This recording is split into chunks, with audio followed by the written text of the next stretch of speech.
Ladies and gentlemen, since we do have Nancy Wilson on our show tonight, we thought we'd be very obvious and do something that was, that deals directly with one of the world's big problems.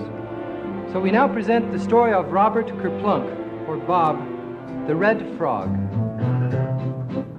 There once was a little teeny-teeny frog whose name was Robert Kerplunk.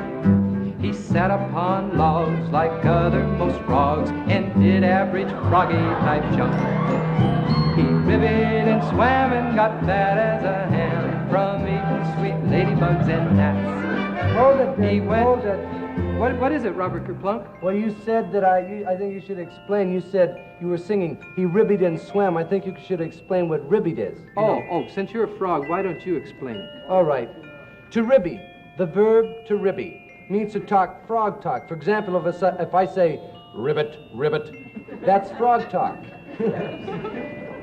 Doesn't mean much to people, but when frogs hear it, they really crack up. Ribbit, ribbit, ribbit.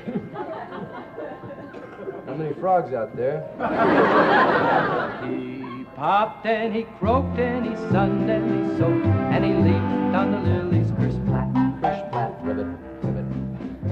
But in all his doing, it never came to him, no, never did enter his head, that all of his brothers were typical colors and he was a typical red. One day as Bob sat throwing cards in a hat, a new frog came down to the pond, a regular frog that lived in the bog way over the hill and beyond.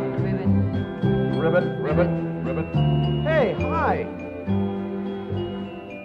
What do you mean, hi? What are you and who are you? What do you suspect I are? Ribbit, ribbit. I are a frog. Ribbit. You're red. So what? So what? So what? Ribbit? Well, look, now, frogs are green like me. You cannot be a frog. Oh, yes, I are Ribbit, a ribbit but frog. You don't understand. What do you You're red. And red is for flowers and setting sun hours, fire trucks and valentines too. Green is for leaves and for frogs and for trees. Now I hope this discussion is through. Ribbit. Listen, I'm just as much a frog, Ribbit, as you are. What makes you think so? Oh, yeah? Oh, yeah? What makes you think so? There's a lot of reasons why I tell are me a... one, just one. I eat bugs. Kids eat bugs. Ribbit, ribbit. Yeah, well, I can hop. So can a bunny. Well, I can croak. Everybody does sooner or later. Oh, that's a frog joke. Ha, ha, ha, ribbit, ribbit. Look, you're not green, you're red, so you can't be a frog. Then what am I then? You know, now that you mention it, I'm not sure. But since you're red, and you look sort of dumb, I'd say you were a lobster. Oh, yeah, well, I'm going to give you a wart. You're going to get a big, ugly wart. Listen, you two, now, what is your problem? She says just because I'm red, I'm not a frog. She said Well, he is not a frog because frogs are green. But that's not entirely true. Well, now you know what happens when you let one red frog in.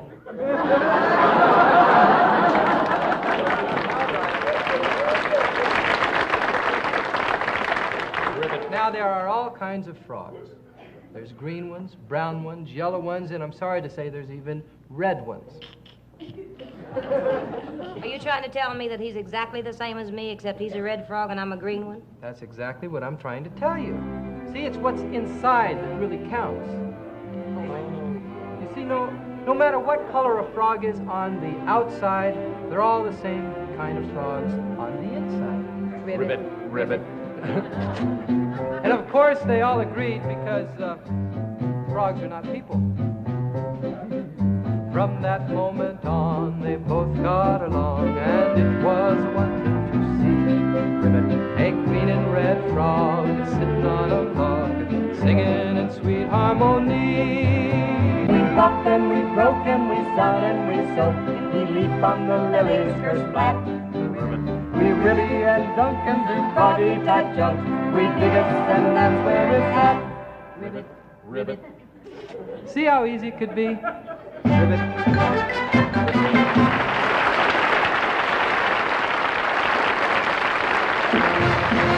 We'll be right back with George Segal, Nancy Wilson, Paul Revere and the Raiders, and Pat Colson on the second half of the Smothers Comedy Brothers Hour.